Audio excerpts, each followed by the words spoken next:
Bonjour la famille.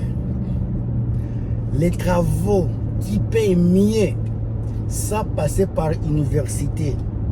Je vous ai donné les exemples dans mes vidéos passées. Il y avait les camionneurs, celui qui conduit des camions là. Il y a l'argent. Il y a l'agriculteur. Je vais le citer en un autre mot. Et les vétérinaires, agriculteurs, les agronomes. Voilà les mots. C'est déjà la faute de l'argent. Agronomes,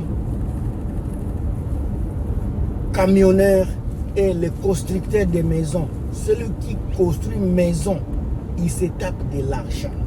Je vais vous détailler ces trois métiers ici dans la vidéo ici. Je vous prie et je vous supplie, mes chers amis, de regarder la vidéo ici jusqu'à la fin et me donner vos points de vue, vos suggestions et ce que vous voulez augmenter si dans la vidéo ici. Mettez les suggestions là dans les box et surtout mettez les j'aime. Si vous aimez la vidéo, même dès le commencement, mettez-moi les j'aime pour donner aussi le coup de pouce à la vidéo ici pour que puisse aller de l'avant. Je vous avais cité les 20 métiers qui payent plus, les métiers universitaires. Il y avait les médecins, les infirmiers, les enseignants, les gérants, les ingénieurs informatiques. Tous ces gens-là, ça donne, il faut passer par les universités pour avoir un bon salaire. Mais les travaux que je vous ai toujours cités, je vous ai énuméré dans mes vidéos précédentes, les travaux qui ne nécessitent pas de grosses études. Il y a les camionneurs, il y a les constructeurs de maisons et les agronomes. Maintenant, je vais récapituler ceci. La première chose d'abord, si vous êtes encore au pays, si vous êtes au pays, mes chers amis, la première chose, ayez votre permis de conduire. Permis de conduire parce que les travaux comme d'agronomie, d'agriculteurs, ça ne se trouve pas souvent dans les milieux où les transports publics est. Vous allez trouver de tels travaux un peu loin de la ville et surtout, à part cela, beaucoup de travaux, selon mes expériences ici, beaucoup de travaux qui payent mieux, ce sont des travaux qui se situent aux extrémités. Parce qu'il y a personne qui peut aller travailler là-bas. Alors, les compagnies là sont obligées à payer plus les employés pour qu'ils puissent avoir du courage d'aller travailler dans les pleins fonds. Vous voyez? Donc, avec votre permis de conduire d'abord, même si ça soit quelle sorte de travail, que ce soit le travail des entrepôts, des travaux de manufacturiers, si ces travaux-là se trouvent là, loin des transports publics, ces travaux-là nécessitent des personnes qui ont les moyens de transport. Et si vous avez un moyen de transport, on ne peut pas vous payer comme la personne qui n'a pas les moyens de transport pour y arriver, par exemple. Ce sont des choses, des petites choses auxquelles il faut d'abord mettre l'accent. Permis de conduire. Je sais qu'il y a beaucoup de personnes qui s'en foutent des permis de conduire tant qu'ils sont à la maison chez nous dans les pays d'origine. Mais dès que vous avez l'idée de quitter le pays, ayez des choses pareilles, puisque la vie occidentale est basée par des choses pareilles, le permis de conduire, puisque la vie d'ici, vous allez conduire. Les gens conduisent pendant 40 minutes pour aller au travail. Les compagnies peuvent se situer à 60 km. De conduire plus que sur des autoroutes. Ayez le permis de conduire, ça c'est la première chose. Et puis la deuxième chose encore que je voulais mentionner dans la vidéo ici, c'est ne vous fiez pas aux travaux que les gens vous disent sur les réseaux sociaux. Oh, il faut être enseignant, il faut être ingénieur informatique. Ces travaux-là existent, oui, ça paye bien. Mais ça prend beaucoup de temps. Il y a aussi des compétitions. Vous allez investir beaucoup d'argent dans les études. Vous allez prendre beaucoup de prêts. Vous n'allez pas avoir un doctorat. Par exemple, en médecine, un prêt de 20 000, c'est impossible. Vous irez au-delà de 80 000 à 100 000 dollars juste pour avoir ce diplôme-là. Pendant qu'il y a d'autres métiers qui vont vous coûter peut-être 3 000 dollars seulement, 3 000 dollars pour être camionneur, 3 000 dollars, et vous allez vivre une vie avec un salaire au-delà de 100 000 dollars par an. Au-delà, ça peut être 140, ça peut être 110, ça peut être 116. Ça dépend d'une personne à une autre. Il y a les gens qui s'investissent vraiment à voyager pas comme possible. Surtout si les véhicules là t'appartiennent, si les camions là t'appartenaient, c'est là où tout devient vraiment sucré. Si vous avez le permis de conduire, vous conduisez des camions, et que par chance, vous prenez du prêt, par exemple, auprès de la banque, et que vous achetez maintenant les camions, et que les camions vous appartiennent, vous allez commencer maintenant à travailler, tout argent vous appartient. Le seul montant que vous allez déduire dans tout cela, ce sera les frais de service. Pour service de l'auto, on peut avoir des pneus qui ont des problèmes, soit les moteurs, qui peut avoir les changements d'huile, de telles choses. Ce sont les coûts seulement que vous allez subir. Mais à part les coûts là, toute la somme vous appartient. N'oubliez pas ici, le pays est très grand. Le pays est très grand. Je mets vraiment l'accent sur cela. Le pays est très grand. Il y a de la nourriture et on a un port, le port de Vancouver. Le port là fournit presque toute l'Amérique du Nord. Presque. Je n'ai pas dit tout, c'était presque. Donc, il y a des bateaux qui arrivent.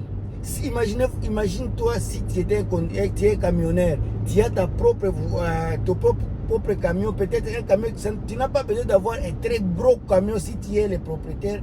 Tu peux avoir les 20, les 25 tonnes, les 20 tonnes, les 15 tonnes, de telles choses.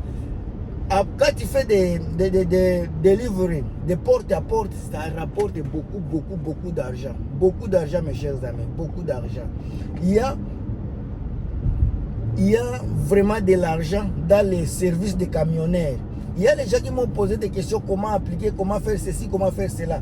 Mes chers amis, pour appliquer partout au monde, vous allez, par exemple ici au Canada, allez Emploi Canada. Emploicanada.ca. Emploicanada.ca. Il y a les gens qui peuvent aller au Québec et puis vous allez faire / par exemple Québec, ça va vous donner les employeurs qui cherchent les gens pour travailler partout au Canada. Mais moi, quand je vous parle par exemple de la Colombie-Britannique, ici là où je suis, nous avons la foresterie. Il y a les bois qui sont dans la forêt, qui ont besoin d'être acheminés dans la ville, dans des manufactures ici, je dirais dans la ville ici. Ils ont besoin de camions. Il y a des plages déjà qui sont déjà coupées, pas les bois maintenant, les plages qui sont déjà là. Il y a les gens qui construisent des maisons. Vous savez que le Canada a construit les maisons avec les bois. Maintenant, les bois là ont besoin d'être transportés dans des chantiers de construction. Tu vois, il y a les gens qui amènent les bois, d'abord les bois crus de la forêt dans les manufactures. Il y a aussi les gens qui vont prendre des produits déjà coupés comme des bois dans les manufactures vers les chantiers de construction. Il y a les charpentiers qui on a déjà fait la charpente. Je ne sais pas si on dit les charpentes ou la charpente. C'est déjà prêt. Il faut quelqu'un pour les amener dans la ville ici. Donc, quand on parle de camionneurs ici en Occident, précisément au Canada, il y a à boire et à manger. Vraiment, il y a de l'argent. C'est les gens qui sont maintenant dans ces métiers-là, majorité, ce sont nos frères indiens. C'est eux qui vraiment se tapent par-ci, par-là pour le travail. Vous allez voir, je peux dire 80% des camionneurs, ce sont des Indiens. Et vous allez voir les personnes qui réussissent ici en Occident, par exemple ici au Canada spécialement, ce sont les Indiens. Et souvent, vous allez voir les Indiens qui n'ont même pas fait de grosses études, ou des maisons. Les gens qui ont fait de grosses études, c'est eux qui sont des locataires, des gens qui n'ont même pas fait de grosses études. Cela veut dire qu'il y a de l'argent dans les métiers de des camionneurs. Le deuxième point, maintenant, je vais parler de la construction. Mes chers amis, vous savez qu'à chaque c'est dernier temps dans le monde, il y a le carrosse des maisons, que ce soit aux États-Unis, au Canada, en Europe, il y a carrosse des maisons. Il y a personne qui construit les maisons ces derniers temps. Donc, si tu es quelqu'un qui construit une maison, cela veut dire que tu as un travail garanti. Ici, si je vous disais qu'il y a des personnes qui n'ont jamais fait la construction dans leur vie, ils quittent en Afrique, par exemple les Indiens, les Philippins, ils quittent leur pays d'origine et venir ici, au Canada, sans avoir de l'expérience. Mais ils vont se taper, on commence déjà leur salaire avec 25 dollars de certaines compagnies. Juste quelqu'un qui est là pour nettoyer derrière les charpentiers, celui qui fait le nettoyage, puisque ici les charpentiers ne vont pas faire les services de nettoyage. Les gens qui vont faire le nettoyage, on les donne 25. Tant que tu restes là comme nettoyage, tu apprends également à faire les choses. Ton salaire va monter un jour. Il y a des gens qui commencent même avec 30 dollars de l'heure. Pendant qu'ils n'ont aucune expérience, ils n'ont pas aucune certification de construction, mais ils ont déjà 30 dollars de l'heure. Pourquoi? Parce que ils ont déjà vu que ce n'est pas dans des grosses études où on peut toujours trouver un emploi qui te donnera de l'argent. Il y a également les mythes qui disent que la construction, c'est un travail sale. La construction, c'est un métier vraiment très dur. Je ne pense pas qu'il y a un travail facile au monde. Même un comptable, il peut ne pas être physiquement fatigué, mais mentalement fatigué. La personne qui fait la construction, par exemple, la construction, il peut être fatigué, peut être physiquement, mais mentalement, il n'est pas. Vous voyez, c'est mbilinga. Les gens également qui pensent que la construction n'est pas bonne. La construction, quand je parle de construction, ce n'est pas seulement la construction. Il y a construction, il y a des plombiers, il faut la construction. Les électriciens, les soudeurs.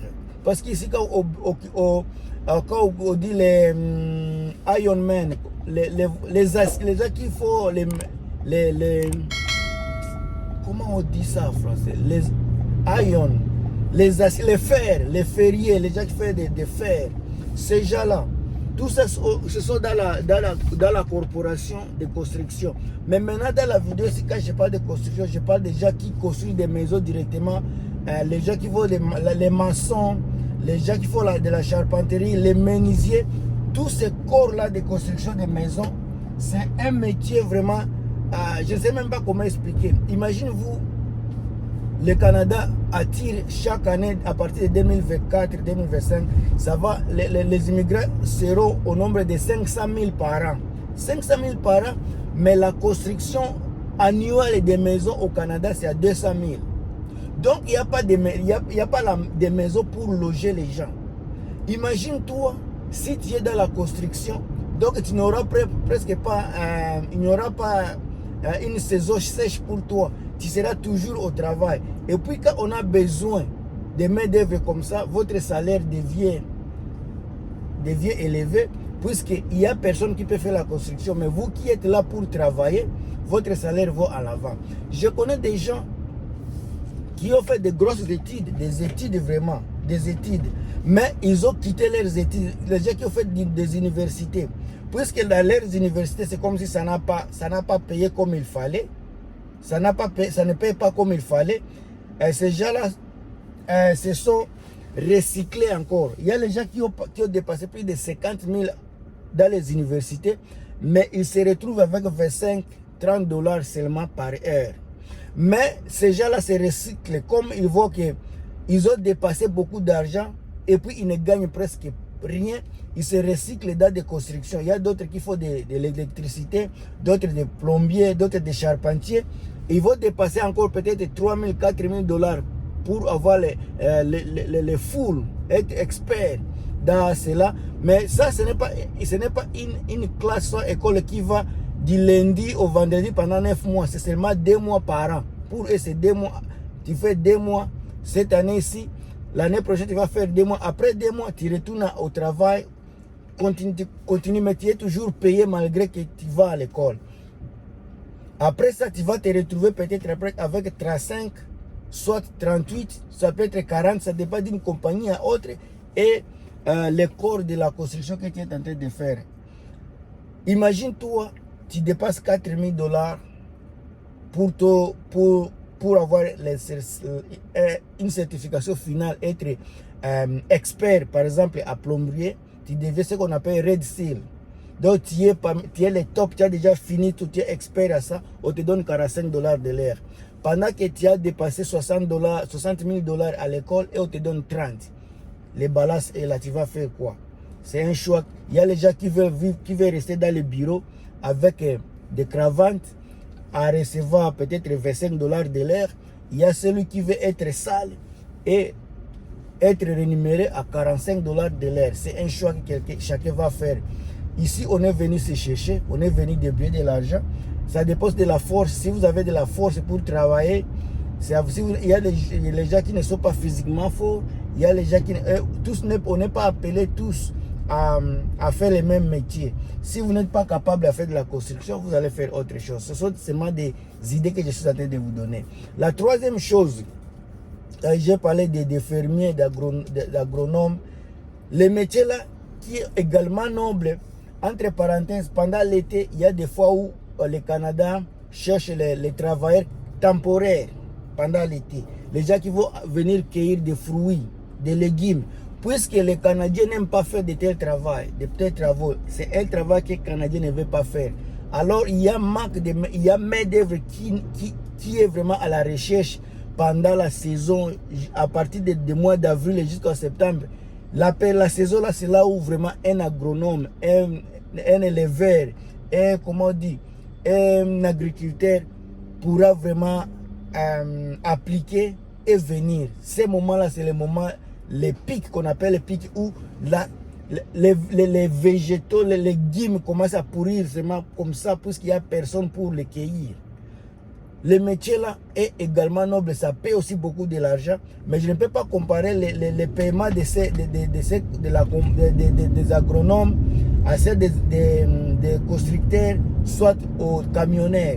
Les agriculteurs, c'est un métier qui ne paie pas vraiment beaucoup, c'est à peu près 60 000 $ année annuelle, mais quand même, si c'est votre métier, votre don, il y a beaucoup de facilités pour appliquer, pour de partir au Canada, puisque pendant l'hiver, pendant l'été, il y a des visas temporaires juste pour des personnes qui sont prêtes à venir cueillir des fruits.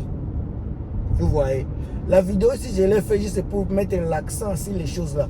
Pour chercher le travail, pour appliquer, il faut aller au Emploi Canada. Emploicanada.ca. C'est un site qui est vraiment canadien où on recrute des personnes qui cherchent du travail. Il y a les points aussi où vous pouvez venir ici facilement, c'est point de visa, les visas visiteurs. C'est une vidéo que je vais faire prochainement. Je pense que demain je vais faire la vidéo là pour vous montrer comment tu peux venir et vivre ici directement avec votre visa visiteur, où vous allez trouver permis de travail qui va vous conduire à la résidence permanente et qui va vous faire chuter à la citoyenneté canadienne. C'est la vidéo qui va venir prochainement. Restez scotchés, abonnez-vous, partagez la vidéo, donnez-moi le coup de pouce. On se voit dans la prochaine vidéo. Bye.